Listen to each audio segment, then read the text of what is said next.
Well, we're going to continue on tonight with the Matthew 24 stuff and see how it goes. And I'll talk for a little bit, and then we'll do like we had before, where we invite people up and have them come ask questions. Let's see, where were we? I thought I'd. This is, I think, the last slide I covered, so I'm just going to read it again, and then we'll go from there. But this is where I think we can see that Jesus was not born of a virgin from his own words, not from like what we're told with the narrative. Because I think there's two things happening in the New Testament. We've got the Jewish narrative around his words. And what I think happened, and I'm going to give you my opinion here because there's some proof, but not a whole lot that I can just throw out there for you, is that what they did was take his words because everybody loved it and then wrote their narrative around it. And I think that's why they say two different things. Let's see. But he told us in John 3:31, he that comes from above is above all, and he that is of the earth is earthly, and speaks of the earth. He that cometh from heaven is above all. It's like he was letting us know there was going to be two, one from the earth and one from heaven. And this is a good way to, when you're reading the text, to kind of discern which one's speaking. Because I think the words of both of them are kind of in there, in places. Now, some of the, like I was telling them last night, some of the text, if you see something that your heart just says, I just can't believe that Jesus said that, it's a good thing to go check that Greek on that verse, because 9 chances out of 10 I found that verse is incorrect. Like the one about the sword, I came not to bring peace but the sword. It's totally incorrect in there. It should say, I came not to cast out peace, but to cast out the sword. And that's one good example, because you can see it even if you can't read Greek. You can tell that what he's saying when you look at the Greek and look at the interlineary. You can tell that they left out a bunch. Nathan did that in a live on TikTok, and the guy was just flustered. He couldn't believe it. But I think they put that verse in there because they wanted to, all the holy wars and stuff like that, they wanted to still be able to go to war, you know. So you got to have a sword in there if you're going to go to war. Okay. Oh, good. I didn't get it too far down. Okay. And he says, it's like, this is my movie, Jesus. I make these little memes. I know people hate memes, but I'm an artist, and when I see a visual, it just kind of smacks me in the face. But he says, ask yourself, am I greater than John? What does that say about how I came about? Was I born of a woman? When he makes the statement in John 17:8, for the words which you gave me, I have given them, and they received them truly. Knew that I came from beside you. Okay, he's saying that. And they believed that you sent me. Over 40 times, about 40 times, he says he was sent. Now, he said, Amen, I say to you, there hath not arisen among them that are born of woman a greater than John the Baptist. Okay, so nobody born of a woman from that time was greater than John the Baptist. Yet, Jesus was already here. Yet, he that is lesser in the kingdom of heaven is greater than he. So that would mean that Jesus wasn't even going to be in heaven with that statement. I mean, that's just, I mean, to think that way is like he was telling us something very important with that statement. You know, hey, I'm not born of a woman. If I was, you know, then John the Baptist is better than me, you know. And we know in John he said something greater than is here. You know, he let us know. Okay. And he said, I departed from Father and was sent into the world, and the world didn't know me, and I made known my name. Ask yourself, where did I come from? If he departed into the world, it's like, now this is also the possibility of the two Jesus. Like I told you, you have a monogene in John chapter 1, which is only begotten, one of a kind, unique, without brothers and sisters, from one single gene, and one parent. Or you have a firstborn in the other Gospels, which is a firstborn of many children with two parents, a mother and a father. So you've got two separate ones, I think. But still, these statements are important. Let's see.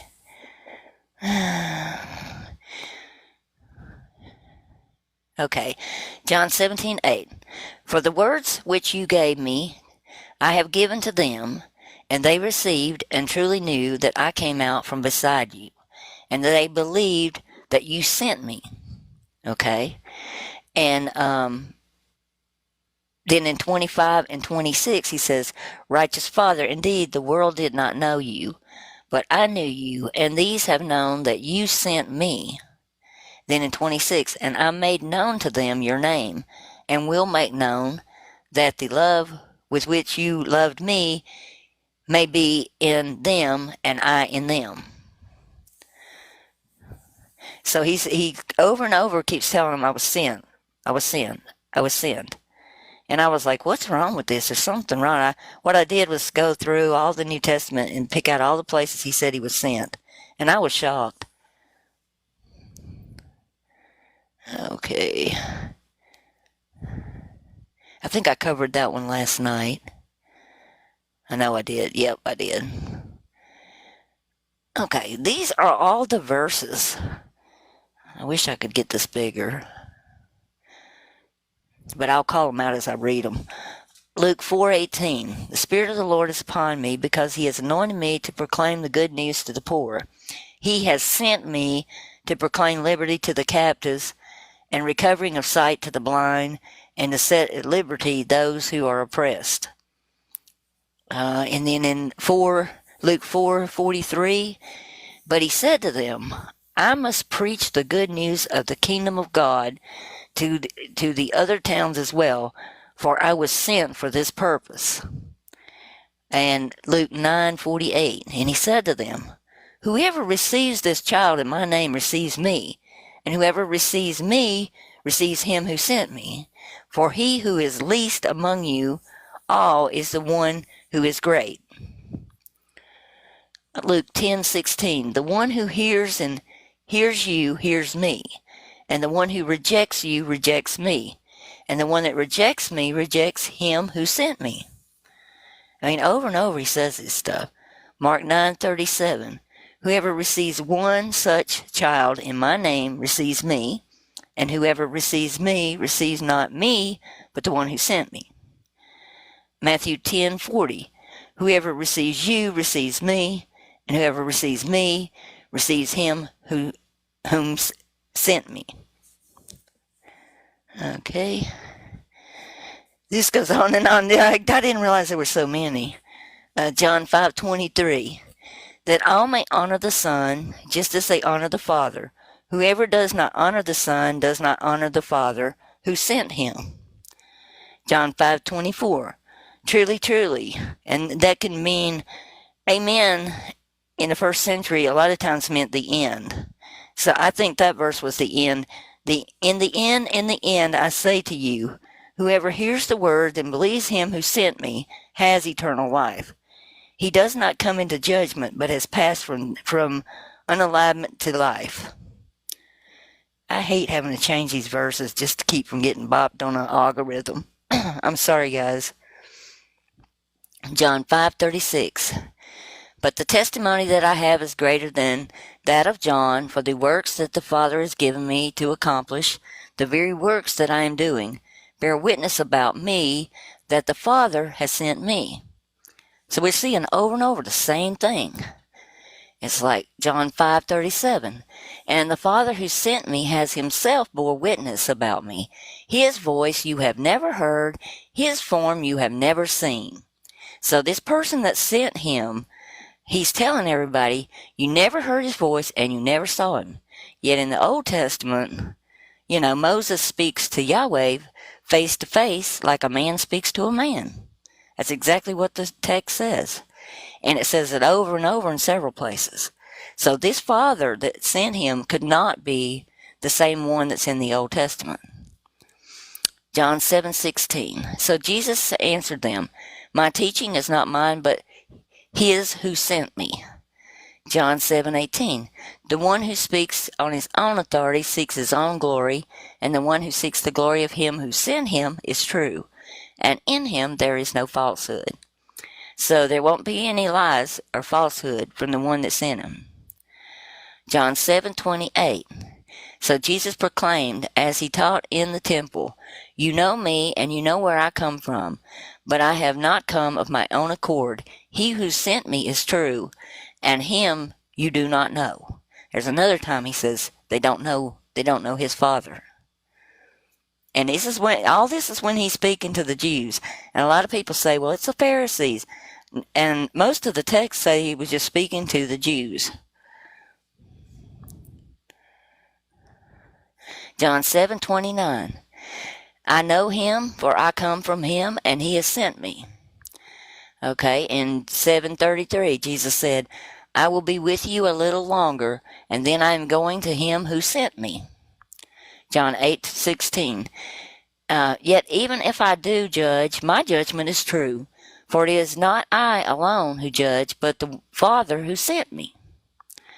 John 8:18. I am the one who bears witness about myself. The Father who sent me bears witness about me. Okay, John 8:26. I have much to say to you and much to judge, but he who sent me is true, and I declare to the world what I have heard from him. John 8:29. And he who sent me is with me. He has not left me alone, for I always do the things that are pleasing to him.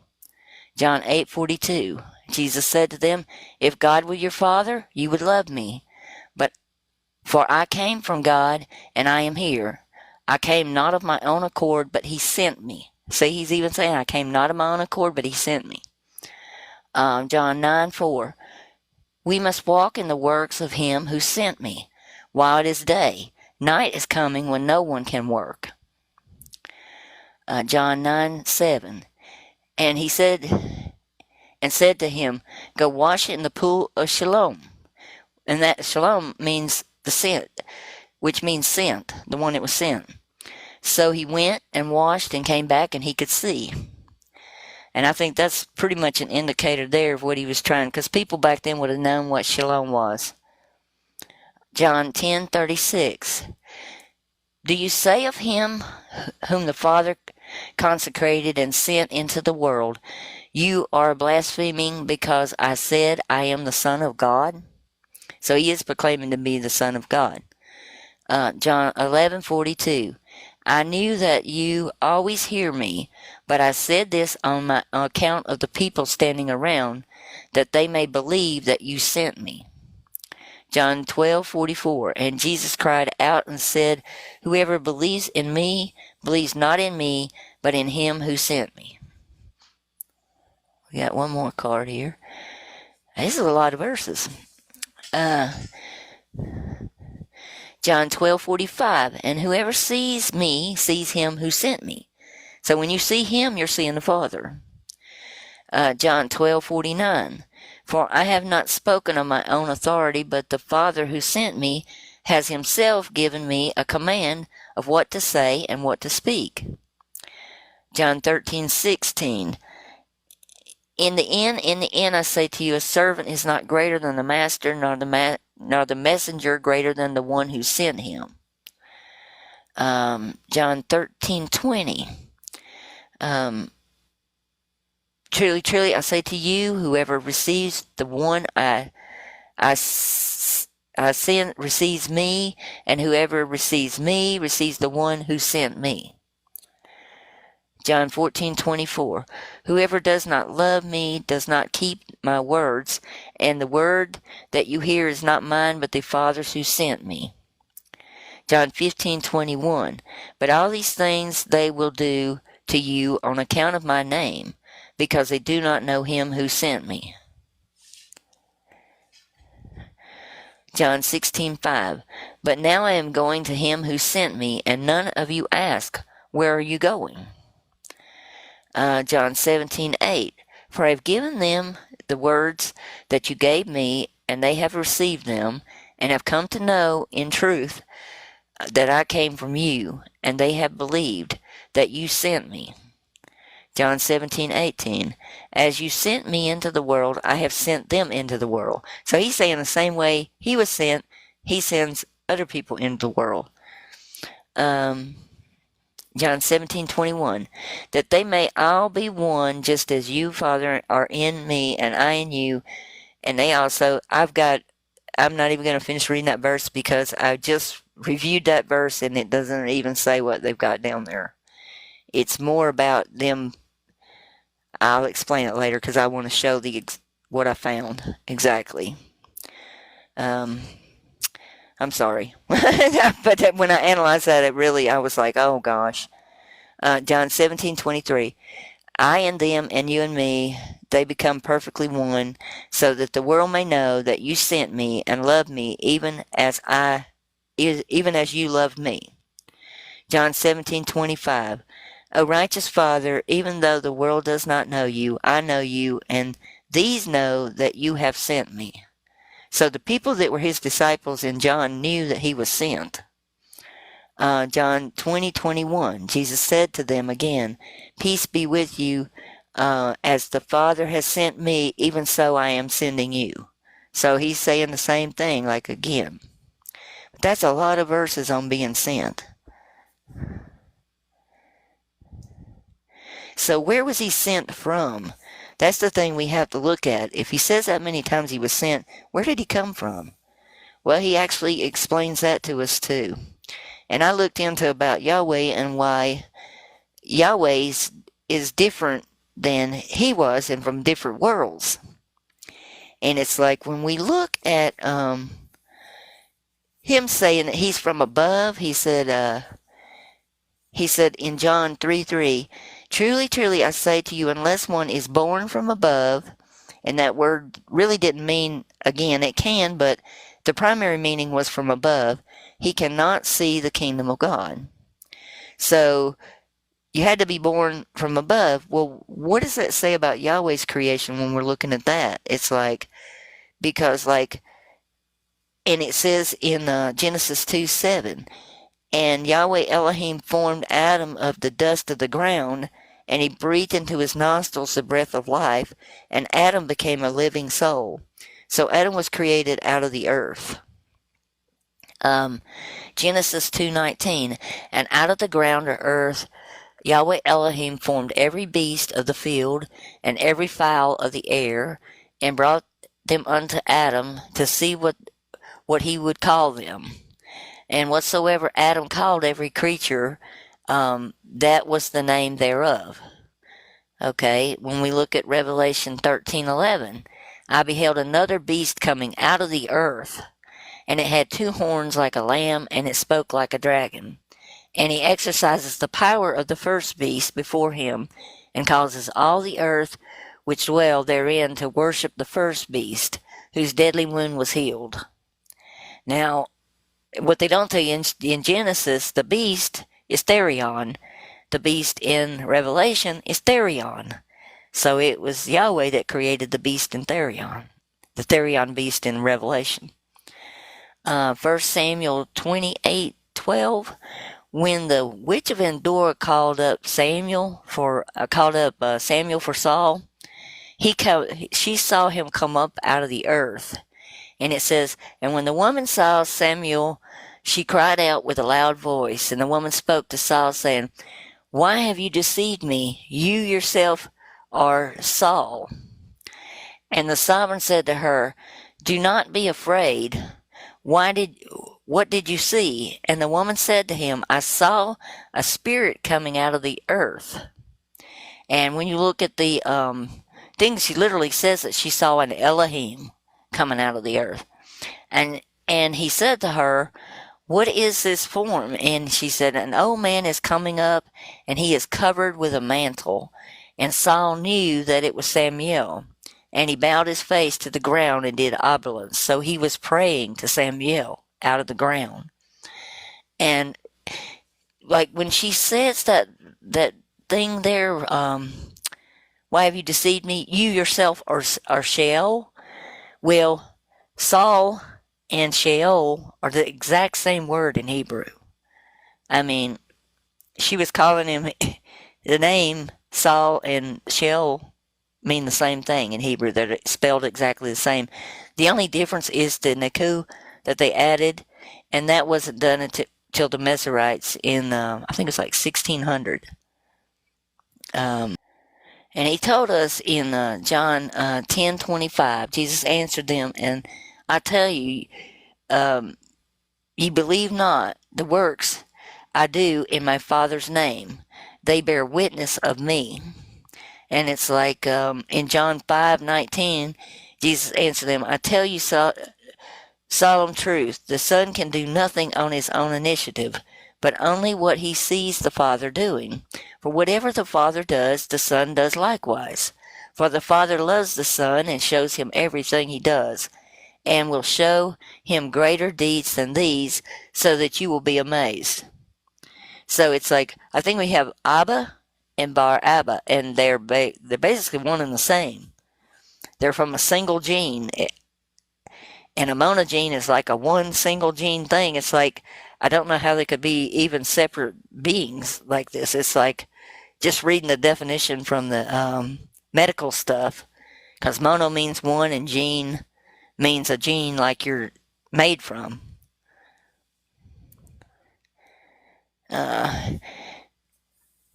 Like I said, there's two of them. There's one from the earth and one that was sent, and one from the earth. John 3:13. No one has ascended into heaven except he who descended from heaven, and they but the Son of Man. The one sent from the Father in heaven speaks the words of God. John 3:34. For he whom God hath sent speaketh the words of God. For God giveth the Spirit by measure, not by measure.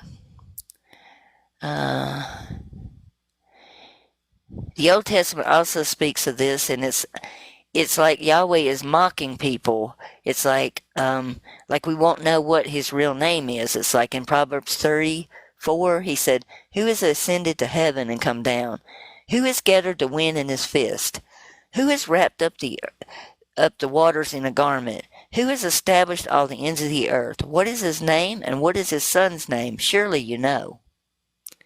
And I think he was mocking everybody that we wouldn't know what the name was. Okay, so we established that one came from above and one was born. Okay. And I didn't read all the nativity things because everybody knows them in Matthew and Luke. This is a 6-hour video, by the way, that we're covering. So I couldn't put everything in there, but hopefully everybody's getting it, Christ-like. What does it mean to be Christ-like? The actual word for Christ-like, I think, is Antichrist, believe it or not, because anti-theos means godlike. And like I explained to him last night, anti is not what people think it is. Like if you say the vice president of Greece, the prefix on that is anti. It's the same spelling as Antichrist. But this is the biggie verse. Matthew 24:5. For many will come and superimposing on my name, saying, I am the Christ, and they will lead many astray. That word should have never been in my name, because in is not the same as epi. Epi means, like, the word that's in there in the Greek manuscript means to lay upon, or to put a layer on top, or to superimpose on something. Like, to call it something. So it's like, he was saying they're going to superimpose on my name, saying I'm the Christ, and they're going to lead many astray. So we've all were deceived, the entire world, just like Revelation said we would be. So if Christian means to be Christ-like, the deception is calling Jesus the Christ, then think about what the implications are of that. It's huge. It's one of the reasons I'm even here tonight talking to y'all, because this is such a big deal. It is a huge deal. And what do we see everywhere? Christ, Christ, Christ, Christ, Christ on everything. And a lot of the new stuff they're actually even dropping the word Jesus. You won't even hear them say that. Even when they're talking and speaking, all you hear is Christ. And when you go pick up, this is one of those little tracts in the back of the church. Look at that, Christ, Christ, Christ, Christ, all the way around and in the middle. You don't even see Jesus' name. You don't see Jesus on there anywhere. This has become our new Christianity. Has become nothing but Christ. And it's something else you might want to notice if you go to a Baptist church or any other kind of church, a non-denominational, any of them. Go pick up the tracts in the back of the church and take them home and sit down and look at them. You will not see hardly anything quoted from Jesus. You might see John 3:16 if you're lucky. I mean, you won't see his words. It's all Paul. That's because Paul was the one that taught the Christ word. Now, when we look at, you've got all these cards that say, accept Christ today. Tomorrow could be too late. Everybody needs to accept Christ. Accept Christ. They're not, it's like, they hadn't really gone and looked at that. Because when you look at Matthew, it's like he said, then if someone may say to you, lo, here he is, the Christ, or there he is, do not believe. It's kind of like, if you see him, don't believe. But when you really break that sentence down, there's a lot more going on. Because when I looked at the Greek, this is what you would get. It would be, then if anyone says to you, to see or to find out or to behold in this manner, thus it as it is, or what is here is the Christ, do not believe it.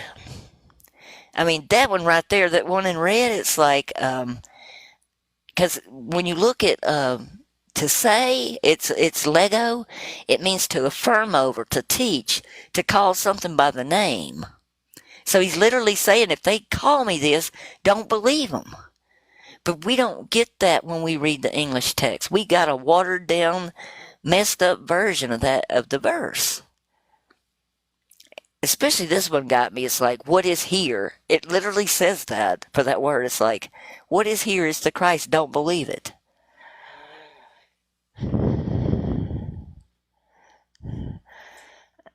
And this is Matthew 24:23. I'm sorry, I forgot to give you the verse name. Let's see. And here's the word right here, where I found that.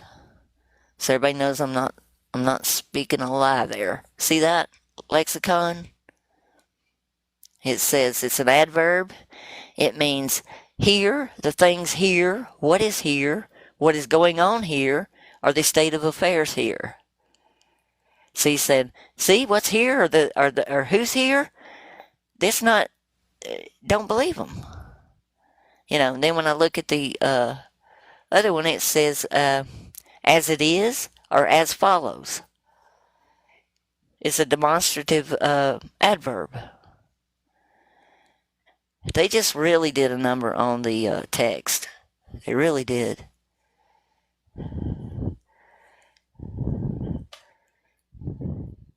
This is why word study. Even if you don't know Greek, you can word study. You could take the word, like from the interlineary, throw it in a search engine and put a plus sign plus the etymology, and on the top will pop up all kinds of things that'll tell you what that word was in ancient Greece. And then you can go, okay, wow. You can see so much more meaning in what you're reading. Okay, this is important here too. This is odd, and that's going to be so small for y'all. I'm sorry. I wish I had a better way of presenting the slides. This is all the verses where Jesus is on trial with Pilate, and we've got 6 of them. We have 5 that say that he is denying he's the Christ, and we had 1 that says where he says he is the Christ, and that's in Mark 14:62. Now, when he says I am, they dropped the negating particle. It should have read I am not. All the rest of them were a denial. And that denial was, he usually, most of them, which I would say that was probably his response, is you say so. In other words, you're the one saying it, not me, you know. So I have a feeling that the reason they put that in there and dropped the negating particle was because that one read different, which tells me that Mark's probably not the first gospel for sure, like all the scholars say it is, because that be the oddball out, you know. And here's the there's if you look up at an interlinear, that's an interlinear of Mark 1462. Look it up, and you'll see that there's a de word in there, and that is a negating particle. When you have a specific type of verb, you get that conjunction becomes a negator. And they're not going to tell you that because they dropped it in many places to change things and to make things appear a certain way. And I have videos, when I did the video, I explain all that where you can actually see this script. So you might want to go watch the video where it's big enough on the screen you can actually see what I'm talking about. Because when it's used with an indicative verb is when it becomes a negator. And it's considered a difficult Greek translation to do that, to see it. And this is where if you throw that word in any one of the translators online, you're going to see it come up as not or no. And almost every one of them I did. I don't think a single one of them didn't come up not or no. So that right there tells you there's a problem with it. Okay. And that changes Matthew 24:6 too. That word does, the de word. Because when I was looking at that, it said, they said, and you shall hear of wars and rumors of wars, and be not troubled, for all these things must come to pass, and the end is not yet. What I got when I translated it was, well, you will not hear of wars and rumors of wars. You will not see alarm, for everyone born will be blinded and binded. I'm sorry, and the end is not yet. It's like he's saying this is going to happen, but the end has not come yet. It's like they're going to be binded to this Christ person, and that's essentially what they've done, because you've got the bride of Christ in almost every church. You know, we're the bride. We're the bride. They're married. They're binded together. And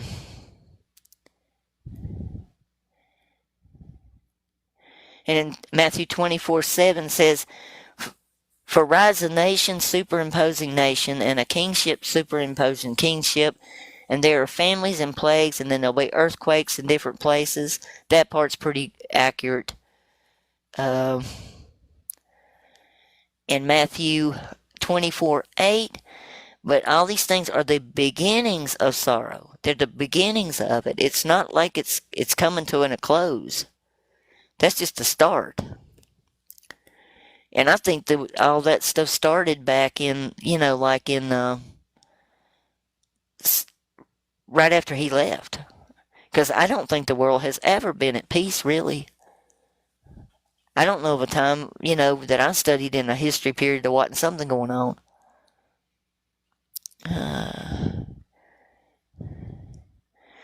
And Matthew 24:8, I checked the Latin, and what they had was, however, all this begins or initiates deceptions and deceit. So it's basically saying the same thing.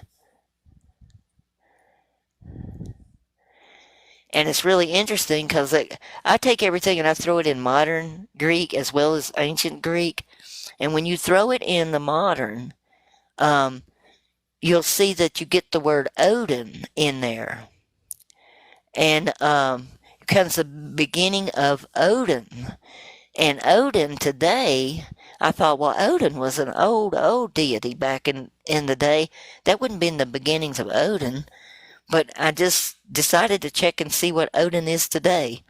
And Odin today is your CRISPR technology and the ability to split new genes and to change species like genetically. And now you can order an Odin kit and you can literally change your own DNA if you want to. Isn't that amazing? I was not expecting to see that. We have other indicators of what's going on today. In Matthew 24:22, there's a mention of AI that was not translated. And unless the AI days are cut short, not even one. Oh, shoot, I can't. That's so small, I can't read that. Let me see if I've got it on this next slide. Oh, yeah. Okay. It's on the next slide there. And except the AI days are truncated or cut short, there should be no flesh be saved. But because, for the sake of the selected or chosen ones, the AI days are mutilated or truncated or cut short. I gave you all the definitions in there. And the word for flesh means a natural or physical origin, like born of natural generation, untainted. Like, doesn't have any kind of manipulation or anything in it.